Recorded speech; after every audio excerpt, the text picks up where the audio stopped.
disuruh bawa. Mungkin bertanya, kalau dalam pembinaan atau pendidikan itu kan nanti menyangkutnya aspek afektif ya, mau kedekatan emosional antara pendidik dan peserta didik itu aspek di pedagogi gitu ya. Nah kalau misalkan di antara metode-metode yang tadi yang paling menonjolkan aspek afektif itu di yang metode yang mana ya gitu, yang bagus untuk pembelajaran di bahasa Arab. Kedekatan emosional gitu antara pendidik dan peserta didik. Nah metode mana yang paling bisa ada itu gitu, menimbulkan aspek afektif itu gitu di dalam metode yang tadi disebutkan kalian gitu.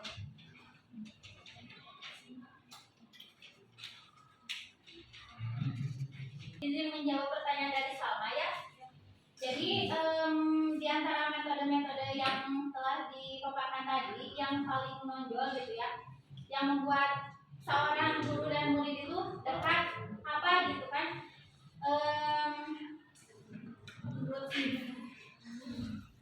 Metode yang paling menonjol itu metode nasihat, karena dengan nasihat diawali dari misalnya melanggar ya. Dari melanggar tersebut guru dapat mengetahui murid tersebut, ya benar kan?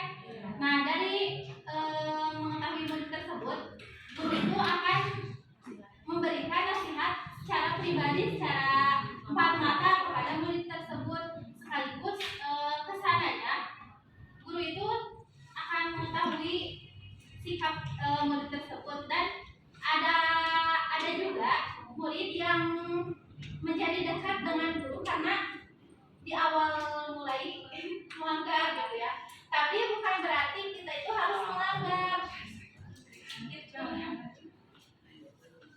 Jadi metode nasihat ini emang sangat berpengaruh dalam pendekatan kepada muridnya ya. Ya,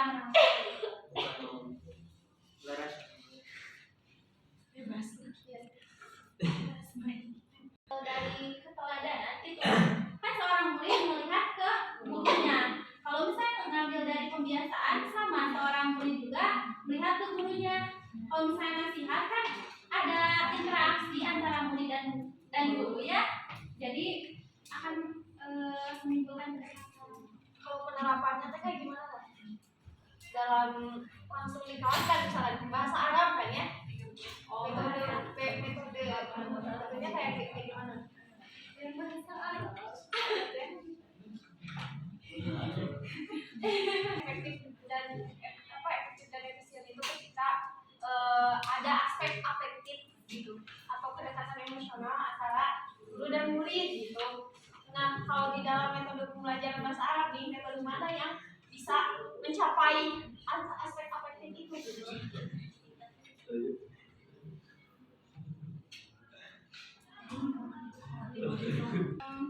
Kalau menurut Lina itu metode yang paling efektif untuk antara guru dan murid itu metode cerita gitu mungkin. Maaf ya, yang tadi aku jawab itu kirain tentang bina akhlak siswanya tanpa ada belajar bahasa Arab. Tadi mungkin seperti sama. Iya. Jadi nambahkan. Ya. Mungkin sebelum kita ini juga kita harus mengenal dulu filosofi dari bahasa Arab. Yang mana bahasa Arab ini kan merupakan bahasa agama Islam ya. Nah, kalau lebih baiknya kita menyangkut pautkan segala sesuatu pembelajaran bahasa Arab ini dengan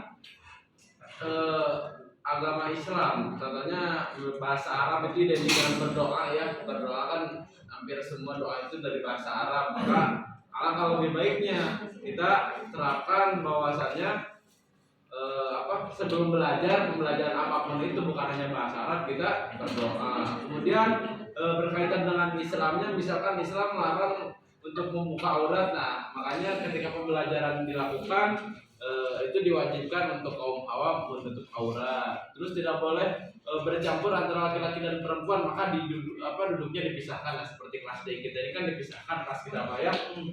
Nah, mungkin ini merupakan salah satu contoh juga akan keterkaitan antara bahasa Arab ini dengan proses pembelajaran, karena bahasa Arab juga merupakan bahasa agama Islam. Maka banyak yang harus kita ambil, mungkin yang harus diterapkan agar pembelajaran bahasa Arab ini lebih diberkahi, dan juga kita bukan hanya mendapatkan ilmu yang bukan hanya tinggi akan ilmunya juga, tapi tinggi akan akhlaknya juga. Seperti itu Akbar mungkin. Berarti lebih ke metode pembiasaan. Iya.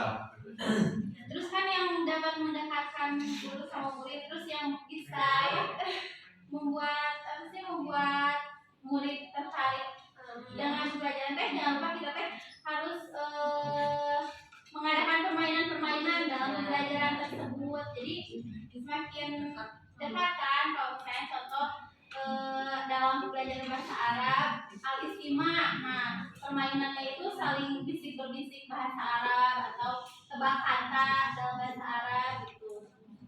Kalau di pedagogi itu disebutnya metode real and reward, yang bisa games, kasih hadiah. Udah. Alhamdulillah, Udah.